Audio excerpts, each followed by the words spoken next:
things. You just had Candace Owens on. Bro, that's a crazy That went one. nuts. Yeah, that's a crazy bitch right there, dude. She's awesome. Yeah, she's awesome, bro. I mean that I mean that, but dude, you look at her eyes, like, man, that's a crazy ass bitch, dude. That's one person you don't want coming after you. Oh yeah, all that way. Do you? I gotta ask you, bro. Hmm. Do you believe in the Charlie Kirk? Do you accept the narrative that the 30-06?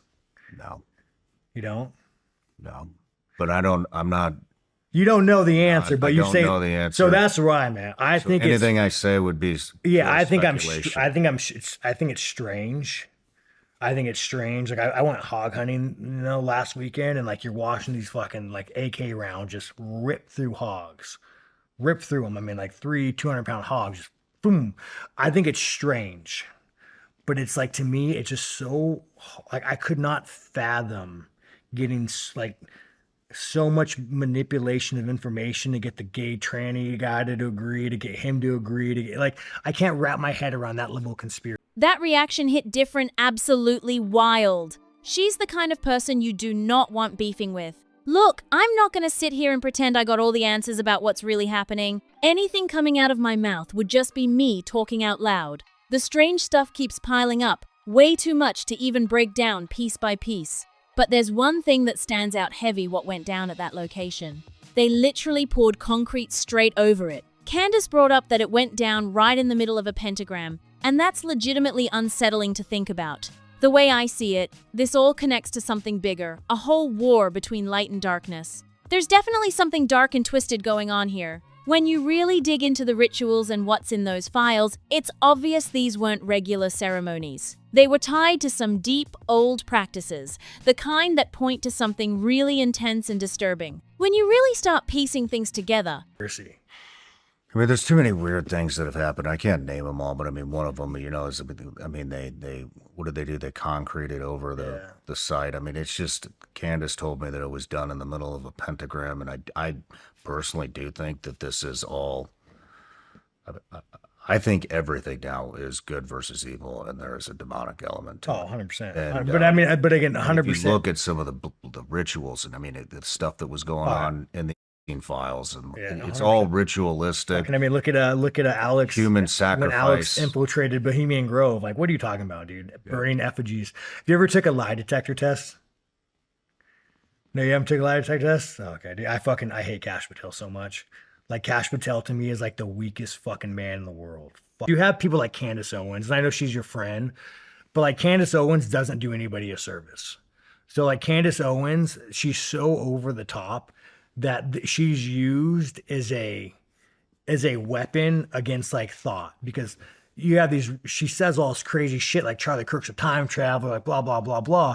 And every now and then she'll sprinkle in truth to what she says, but really all she does is like belittle the movement and water the movement down of what it is. you realize there's a much bigger conversation happening behind the scenes that most people aren't even aware of. The stuff we've been talking about, the rituals, the strange occurrences, the influence of certain figures, it all connects to something deeper about how information spreads and shapes what people believe. Think about it this way. There's this whole ecosystem where money, strategy, and messaging intersect in ways that directly impact millions of Americans. Look at Candace Owens as a perfect case study here. The opinions she puts out are absolutely wild. But that's not an accident. It's calculated. She's strategically targeting a very specific demographic. She speaks directly to conspiracy-minded folks and certain disillusioned communities, the people who feel forgotten by mainstream culture. When we first started dating, we were walking to dinner one night, and this happened a lot. The lights would start to flicker.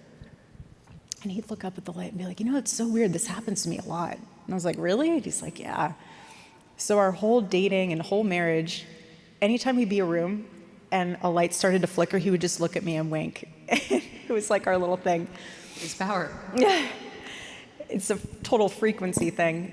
And so the night everything happened when we were in Utah, I was in a hotel room by myself, in the bedroom portion by myself. And the bathroom light was on, and it just was a strobe light all night, and I was like, part of me couldn't sleep because it was a strobe light. The other part of me couldn't sleep because of how just my world has just crumbled, and the other part of me couldn't sleep because I was like, baby, I feel you. Sure, they might only represent a small percentage of America, But here's where the math gets interesting. Even if you're pulling just a few dollars from that tiny segment, multiply that across millions of engaged followers, and suddenly you're looking at massive revenue. This isn't about Candace being fake or putting on a character. According to Baron Coleman, someone genuinely close to her, she's exactly the same person off camera as she is on camera.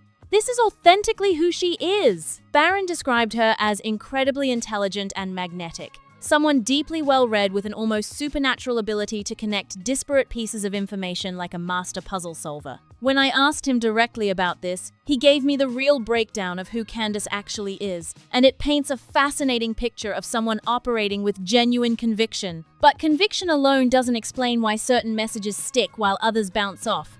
It has everything to do with how these ideas are packaged and presented. You have people like Candace Owens going and saying there's like this elite around a table pulling strings trying to destroy America, when that's not the case.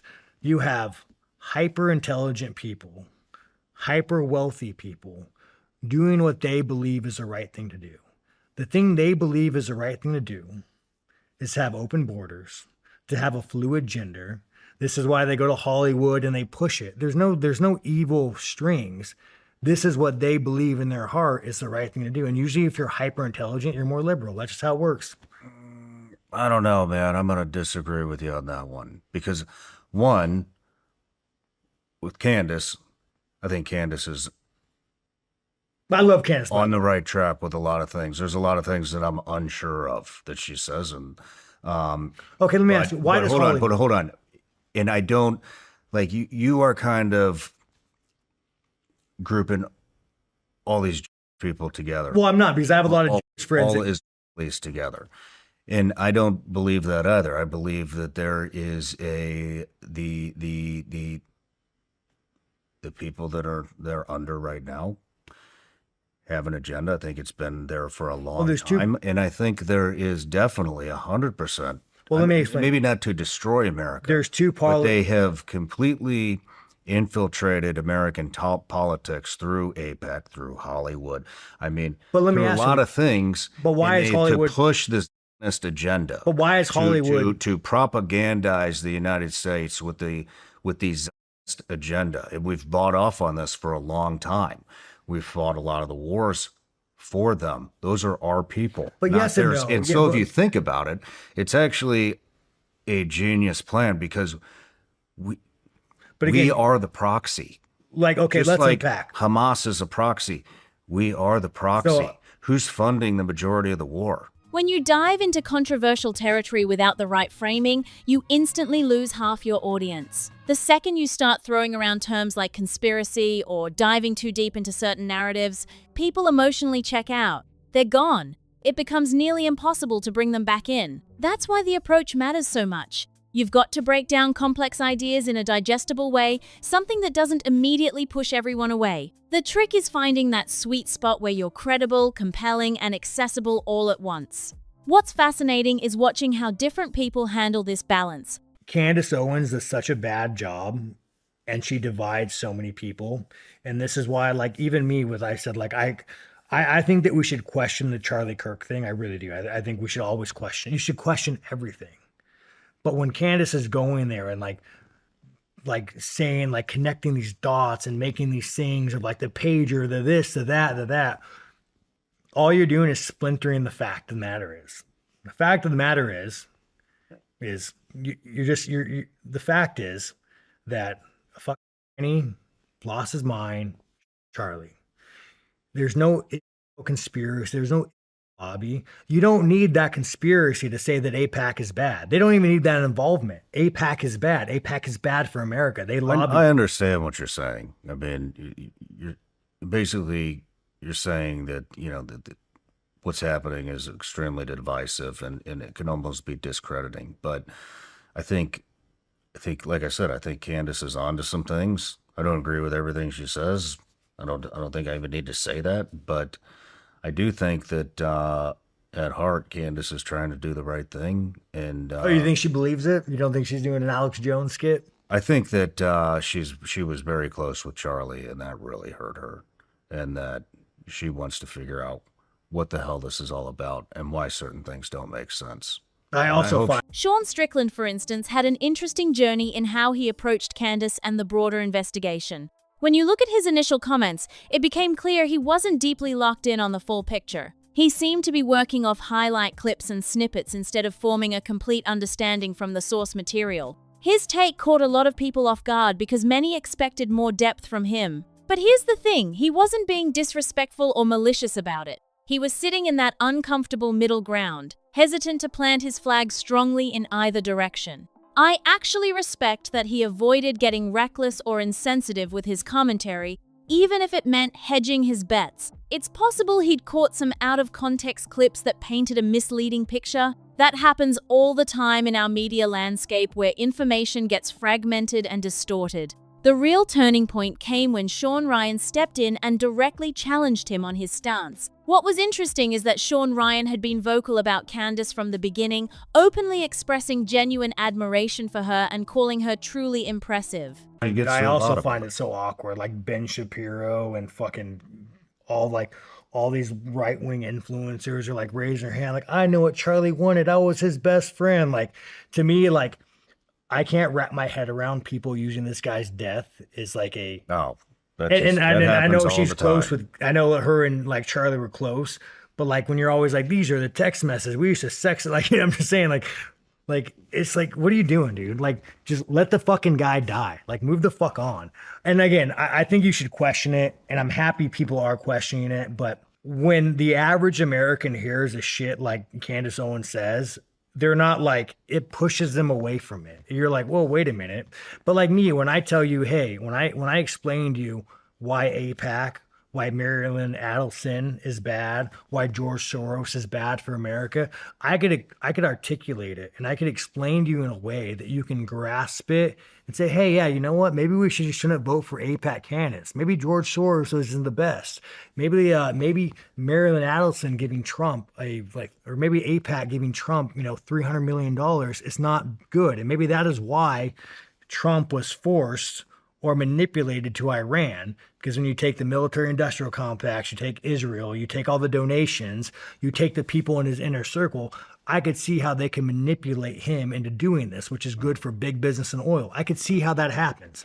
And if you could dissect that and make it rational and you could unpack it, now you could start identifying, okay, well, Marilyn Allison's bad, AIPAC is bad, the military-industrial complex is bad, but you don't have to go so far as to make it seem like some crazy fucking thing. Because the moment you go in that water, you lose a mass portion of the sane country. Mm-hmm. The moment you start telling them all this shit, like, oh, dude, like 9/11, fucking did 9/11, I don't care if they did or didn't. The moment you tell a big portion of this country that happened, they're gone. They're fucking out. You got to break it down and present it in a more digestible way. You know what I'm saying? And Candace doesn't. Best way to do things is to present people with information and let them make their own decisions. Yeah, dude, but people are fucking stupid though, dude. Like, I know, like people are so fucking stupid. After that confrontation, something shifted in Sean Strickland's perspective. He seemed to reconsider his position and rethink his earlier hesitation. Now here's where it gets real. I actually suspect Strickland might be a genuine fan of Candace in his own unique way. He just loves throwing controversial hot takes out there to keep everyone's attention sharp. That last point he made hit different. It felt like the most authentic, straight-from-the-heart moment in their entire exchange. If you know anything about Sean Strickland's style, that blunt, no-nonsense approach is completely consistent with how he operates. He doesn't do polished or sanitized. He goes for raw and real. But beyond all the personality dynamics, there's something much larger we need to examine. Remember those strange occurrences we talked about earlier? The flickering lights, the patterns, the sense that something wasn't right? All of that personal experience connects to this bigger picture about how we interpret reality and what we choose to believe. When you're in those moments of confusion and uncertainty, Candace, go and have these like fucking, and dude, Candace, by the way, she fucking crushes. She looks at you, all fucking stone-eyed, dude, all fucking wide-eyed. She's like, let me tell you. And you're just like, damn, Candace, like, yeah, I believe it, dude. The fuck, Charlie, like, you fucking sold me, Candace. She looks at you all straight-faced with her fucking makeup that's done perfectly, and you're like, damn, yeah, Candace. Have you met her? No, I'm sure I like her, though. You should meet her. I'll link you guys together. But I just don't know. I don't know if she's doing the Alex Jones thing where like Alex Jones, I think believes it, but he like created a character. Like, are you creating a character that you know sells? Because imagine like in this day and age too, you're one of the few people that excel by not being a clown. And I don't mean that Candace is a clown, but I mean, you know, you do have some really fucking crazy takes. But like, imagine if Candace just prevented, she's appealing to those fucking radical conspiracy theorist incels and say they're only like a fraction of the percent of America. But if you could have $1 from a fraction of the percent of America, you've made a fuck ton of money. So you're appealing to these like, these kind of like, oh yeah, dude, I'm on the Reddit. Like you're appealing to these and you're just like, and I just find it like, you're making money, but it's like, it's wrong. It's not wrong. It's just like, maybe she does believe it. I don't know, dude. Maybe she does. I don't fucking know, dude. I'll link you guys together. You guys sort this shit out. Yeah, we go shoot some guns, bro. When your entire world has been shaken up, you become vulnerable to narratives that seem to offer answers. You're desperate to make sense of chaos. That's the human condition. The problem is that desperation can be exploited. Throughout history, and especially in our current information age, there are those who understand exactly how to tap into that vulnerability. They know which emotional buttons to push, which narratives resonate, which angles make people nod along in agreement. Whether it's about influence networks, donation patterns, or geopolitical maneuvering, the way these stories get told matters enormously. The framing determines whether people engage critically or just accept everything at face value. When you look at the bigger picture, the military-industrial complex, various political influences, the flow of money through different channels, you can identify genuine patterns without diving into pure speculation. You don't need elaborate secret plots to understand that powerful interests shape outcomes. It's just basic economics and politics. But the moment someone starts mixing legitimate observations with unsupported claims, the entire message loses credibility. Candace is exactly the same person off camera as on camera. There's no difference. Anyone that's like gotten on the phone with Candace for one moment, they'll all tell you that what happens is you just launch straight into the same stream of consciousness Candace that is on the screen. It's just like she's on this thought train and we're talking about this thing and immediately you're just talking about the thing. You're just like fucking going. And it's to the point where it's like, I'm never sure if I need to like take notes when I'm just chatting with Candace about whatever, even if it's just irrelevant, like personal stuff, because it's just like, we are going. She's one of the realest people I've ever met in this entire industry. You can't first place that kind of thing because I know a lot of great people in this industry that are 100% real. And Candace is in the 100% real category in all of my personal experience with her. And I don't know everything about her, but in my personal experience, they're the shit. Her whole family. George is the shit. Candace is the shit. Their kids are hilarious. Their whole team, hilarious. They're great. It was a joy to work with them. I don't work with them anymore. I have no contract with them. I don't even communicate with them hardly ever. I wish I communicated with them more because they're great friends. They're great people. I just wanted to say that they're the shit. I love them. That's why how you communicate these ideas is absolutely crucial. The reason some people resonate with certain messengers while rejecting others often comes down to delivery and authenticity. Candace carries herself with this commanding presence, those intense eyes that seem to look right through you, that calm confidence that makes you want to believe her. But that charisma can be a double-edged sword. It can make you more receptive to ideas that might not hold up under scrutiny. It's similar to how Alex Jones operates. He genuinely believes much of what he says, but he's also constructed this larger-than-life persona that sells. In today's world where entertainment value often trumps accuracy, Candace manages to stand out without becoming a complete caricature. That's actually harder to pull off than it looks. The real question we should all be asking ourselves is about our own role in this ecosystem. How do we consume information? What sources do we trust? Are we evaluating claims critically or just accepting them because they're delivered by someone charismatic? These aren't rhetorical questions, they're genuinely important as we navigate an increasingly complex information landscape. So where do you land on all of this? Do you think Strickland nailed his assessment of Candace Owens, or do you feel like something's missing from his analysis? Do you think he has the full picture, or is he operating with incomplete information just like so many of us are? I want to hear what you're thinking. Drop your real thoughts down in the comments below. I'm genuinely curious to see where your head's at on this whole thing. If this video made you think, sparked some debate in your mind, or gave you a different angle to consider, hit that like button. Share this with people in your life who need to hear different perspectives. If you haven't locked in with the community yet, Now's the time to subscribe and turn on those notifications so you never miss a new video. Thanks for sticking around and really engaging with this content. It means everything. Catch you on the next one.